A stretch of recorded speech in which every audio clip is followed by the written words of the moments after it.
In this video, I will show you how you can create your own sticker on WhatsApp in two ways, either by using your own image or using the AI option.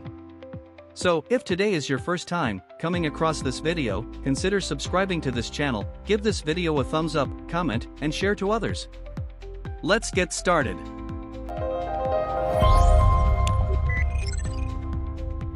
To create your own sticker on WhatsApp, open your WhatsApp application and click on any chat of your choice, just like you want to chat with the person. Or, you can message yourself by searching your name in the search bar.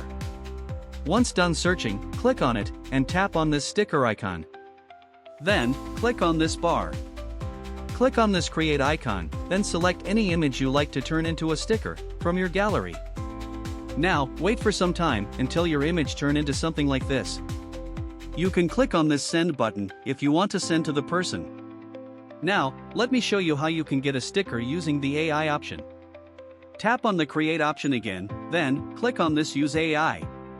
Write a prompt on how you want your sticker to be in this bar. Then, wait for your sticker to finish generating. Select the one you like and tap on it to send.